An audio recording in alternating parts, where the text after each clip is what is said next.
Graça e paz, meus amados. Que bom ter você aqui. Seja bem-vindo. Que Deus abençoe a você e a sua casa. Você viu o título do vídeo e o tema é: quem foi o responsável pela morte de Jesus Cristo? Nós estamos no final de semana, onde se comemora a morte de Cristo, e que popularmente é chamado de a Paixão de Cristo. Eu passei hoje nas ruas e ontem também vi bastante gente comprando peixe, né? E essa data se tornou um final de semana comercial para venda de chocolates e de peixe. Mas eu gravei um vídeo anterior e eu vou deixar o link para você acessar sobre o que é a Páscoa, de uma forma bem resumida e objetiva. E hoje eu quero falar, dentro da morte de Cristo, quem foi o responsável por ela. E essa resposta, ela tem muitas facetas. Primeiro, que nós não temos dúvida que os líderes religiosos de Israel, eles foram os responsáveis pela morte de Jesus.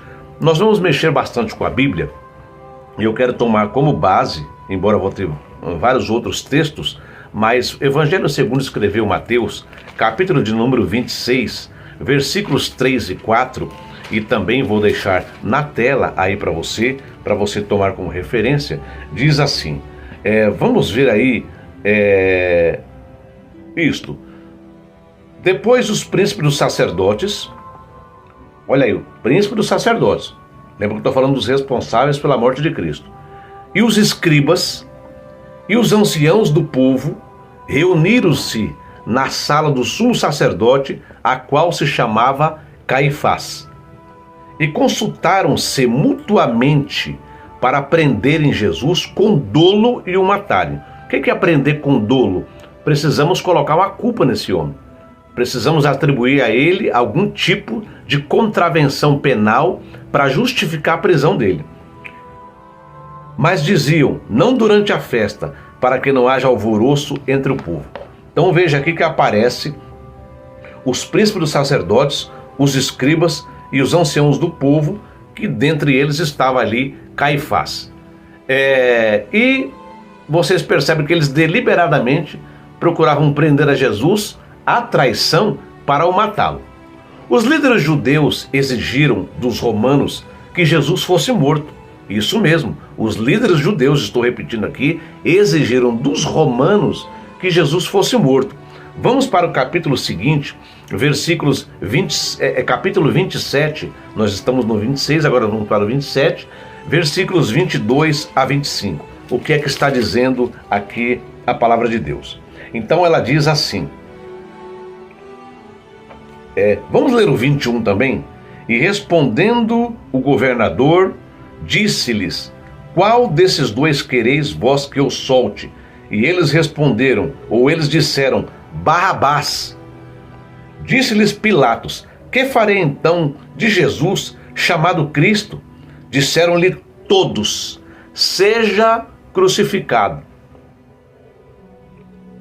O governador, porém, disse, mas que mal fez ele? E eles mais clamavam, dizendo, seja crucificado. Veja que o povo não respondeu o que mal fez ele, porque Jesus não tinha feito nenhum mal. Mas eles disseram, seja crucificado.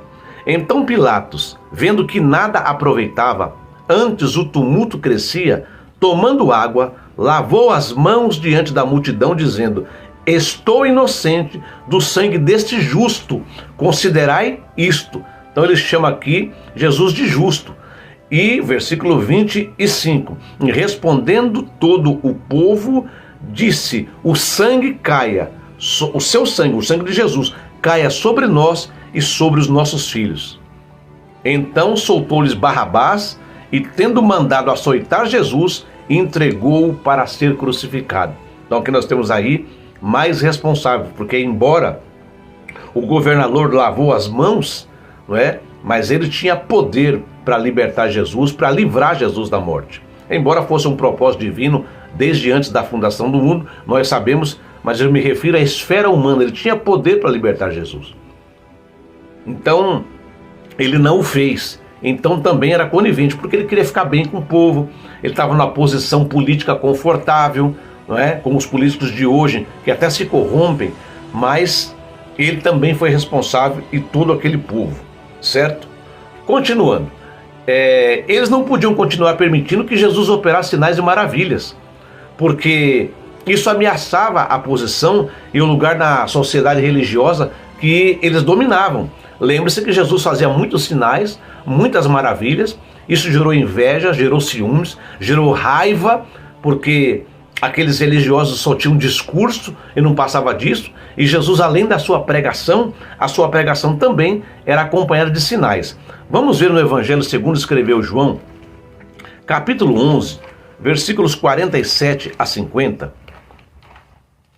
Estou deixando na tela para vocês aí também, para vocês acompanharem sobre os responsáveis pela morte de Jesus. João capítulo 11, lembre-se, eu vou ler o versículo 47, mas antes, Jesus ele tinha recebido um pedido de socorro lá da aldeia de Betânia, em que Lázaro estava muito enfermo, suas mulheres, suas irmãs, Marta e Maria, pediram para chamar Jesus. E Jesus, quando recebeu o recado, não é? 2 dias depois chegaram onde estava Jesus. Jesus recebeu o recado e ainda permaneceu 2 dias onde ele estava. Jesus chega então 4 dias depois, e vocês conhecem a história que Jesus realizou ali um poderosíssimo milagre em que um homem de 4 dias, em estado de putrefação, saiu do túmulo vivo, não é? Então, o versículo de número 47 de João 11, ele vai dizer assim, vamos ler o 45 também? Muitos, pois, dentre os judeus que tinham vindo a Maria e que tinham visto o que Jesus fizera, creram nele. Mas alguns deles foram ter com os fariseus e disseram-lhes o que Jesus tinha feito.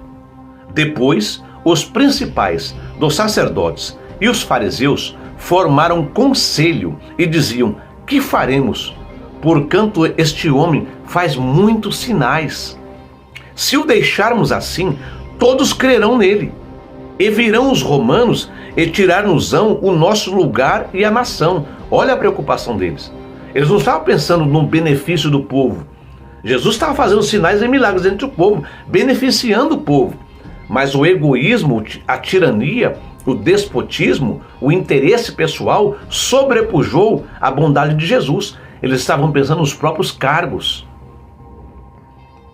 Caifás, versículo 49, um deles, que era sumo sacerdote naquele ano, lhes disse: vós nada sabeis, nem considerais que nos convém que o homem morra pelo povo, e que não pereça toda a nação. Ora, ele não disse isso de si mesmo, mas sendo sumo sacerdote naquele ano, profetizou que Jesus deveria morrer pela nação. Ele estava dizendo aqui que, bom, então se é assim, é melhor que um homem morra pela nação do que os romanos ficam bronqueados com a gente. Nós vamos ser prejudicados politicamente. Quem sabe vão nos apertar nos impostos. Então, se o problema é ele tem que morrer pela nação. Só que ele já estava profetizando sem saber que de fato Jesus morreria. Então veja que eles resolveram então matar Jesus. Está no versículo de número 53, não é? Resolveram matar Jesus. Os romanos foram os que realmente o crucificaram. Está lá em Mateus capítulo 27, não é? Vamos ler lá, porque a crucificação era um método romano de execução, autorizado e realizado pelos romanos sob a autoridade de Pôncio Pilatos, o governador romano que sentenciou Jesus. Vamos ver capítulo 27 de São Mateus. Vamos voltar novamente a Mateus, no capítulo de número 27, e vamos ler 10 versículos, 27 a 37, porque eu quero contextualizar vocês. Está escrito assim: logo, os soldados do governador, conduzindo Jesus à audiência, reuniram junto deles toda a corte, e despindo-o, cobriram com uma capa escarlate, ou seja, tiraram a roupa de Jesus e colocaram uma capa vermelha nele. E tecendo uma coroa de espinhos, puseram-lhe na cabeça, e em sua mão direita uma cana, e, ajoelhando-se diante dele, o escarneciam, dizendo: Salve, Rei dos Judeus! E cuspindo nele, tiraram-lhe a cana e batiam-lhe com ela na cabeça. Vejam que ele já estava com a coroa de espinho, eles batiam na cabeça com a cana, aquilo fincava mais ainda os espinhos na cabeça de Jesus. E depois de o haverem escarnecido, ou seja, humilharam a Jesus, tiraram-lhe a capa, vestiram-lhe as suas vestes e o levaram para ser crucificado. Olha os responsáveis aqui. E quando saíam, encontraram um homem cireneu chamado Simão, a quem constrangeram a levar a sua cruz. E chegando ao lugar chamado Gólgota, que significa lugar da caveira, deram-lhe beber vinho misturado com fel, mas ele, provando-o, não quis beber. Aquilo era uma forma de anestésico, não é? Para que ele continuasse consciente durante o sofrimento, mas Jesus não quis. E havendo-o crucificado, repartiram as suas vestes, lançando sortes, para que se cumprisse o que foi dito pelo profeta: repartiram entre si as minhas vestes, e sobre a minha túnica lançaram sortes. Então está aí, todo mundo reunido, não é? Levaram a Jesus para o Gólgota para ser crucificado. Então os soldados romanos, como nós vimos aqui, enfiaram os pregos nas suas mãos e pés. As tropas romanas ergueram a cruz e um soldado romano perfurou o seu lado, conforme está lá nesse trecho que a gente leu, mas até o versículo 35. E o povo de Israel, como nós já lemos agora há pouco, também foi cúmplice na morte de Jesus. Eles foram os que gritaram: crucifique-o, crucifique-o, enquanto Jesus estava sendo julgado diante de Pilatos.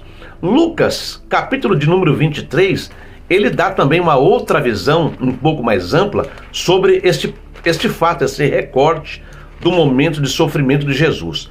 Capítulo 23, versículos 17 a 24, está escrito assim: E era-lhes necessário soltar-lhes um detento por ocasião da festa. Toda a festa, eles iam lá na cadeia, no presídio, e eles no cárcere, e eles davam anistia a um preso, não é? Então, está escrito aqui que era necessário soltar-lhes um detento por ocasião da festa. Lembre-se que Jesus também estava preso. Mas toda a multidão clamou a uma, dizendo: fora daqui com este, e solta-nos Barrabás. Este aqui, quando ele fala fora daqui com este, está se referindo a Jesus. Barrabás foram lançados na prisão por causa de uma sedição feita na cidade e de um homicídio, ou seja, ele era um assassino. Essa sedição, ele tinha se insurgido contra o governo de alguma forma criminosa e, além disso, tinha tirado a vida de uma pessoa. Jesus não, Jesus era aquele que veio para dar vida, mas a multidão estava escolhendo um assassino e um insurgente. Falou outra vez, pois, Pilatos, querendo soltar a Jesus. Mas eles clamavam em contrário, dizendo: crucifica-o, crucifica-o. Então ele, pela terceira vez, lhes disse: mas que mal fez este? Não acho nele culpa alguma de morte. Castigá-lo-ei e vou soltar ele. Eu vou libertar Jesus. Mas eles insistiam com grandes gritos, pedindo que fosse crucificado. E os seus gritos e os dos principais dos sacerdotes redobravam. Gente, você imaginou a multidão berrando, gritando na cabeça de um político, contrariando a vontade daquele político que quer permanecer no cargo, que de certa forma depende do povo? Versículo 24. Então Pilatos julgou que devia fazer o que eles pediam. Então está aí também o povo responsável pela morte de Jesus. Eles também clamaram que o ladrão Barrabás então fosse libertado. E aí Pedro confirmou isso naquela pregação lá em Atos capítulo 2, no dia de Pentecostes. Vamos ler lá? Atos capítulo 2, versículos de número 22 e 23.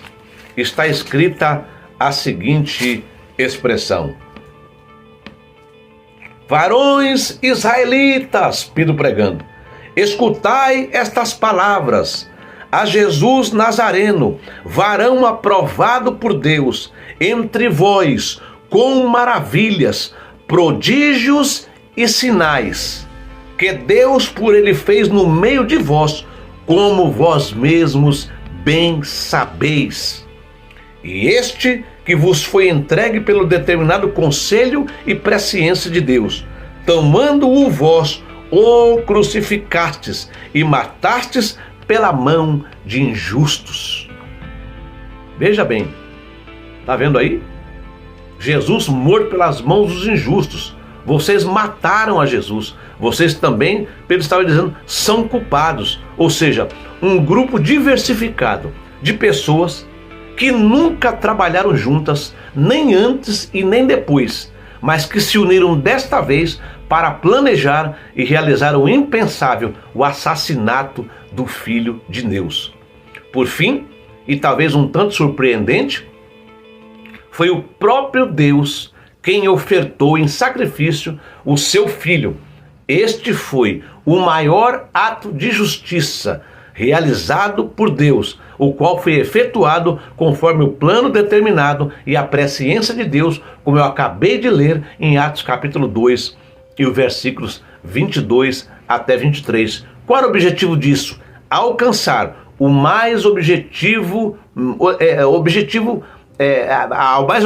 meta. A morte de Jesus na cruz garantiu a salvação de incontáveis milhões e proporcionou a única maneira de perdoar o pecado sem comprometer a sua santidade e perfeita justiça.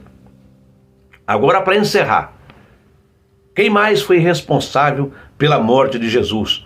Por último, eu e você fomos os responsáveis pela morte de Jesus. Isso mesmo. Eu fui o responsável pela morte de Jesus. Você foi o responsável pela morte de Jesus. Ele carregou os nossos pecados. Eu e você é quem deveríamos ter sido condenados, mas ele se fez pecado por nós. Vamos ver o que diz as Escrituras? Vamos, 1 Coríntios capítulo 15 e o versículo 3. Vou deixar aí para vocês também. O que está escrito em 1 Coríntios capítulo 15 e o versículo 3, está escrito o seguinte: porque primeiramente vos entreguei o que também recebi, que Cristo morreu por nossos pecados segundo as Escrituras. Cristo morreu pelos nossos, o meu e o seu, pecado segundo as Escrituras. Vamos ler ainda em Romanos capítulo 5 e o versículo 8 para corroborar a nossa fala. Então vamos voltar para Romanos capítulo 5 e o versículo 8, que é que está dizendo neste trecho.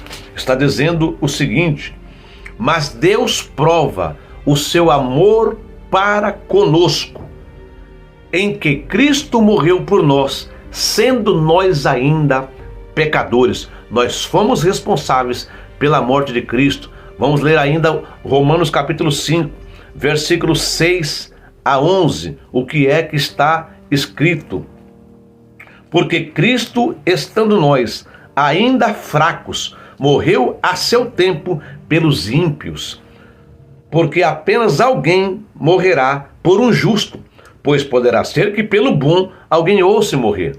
Mas Deus prova o seu amor para conosco, de novo, em que Cristo morreu por nós, sendo nós ainda pecadores.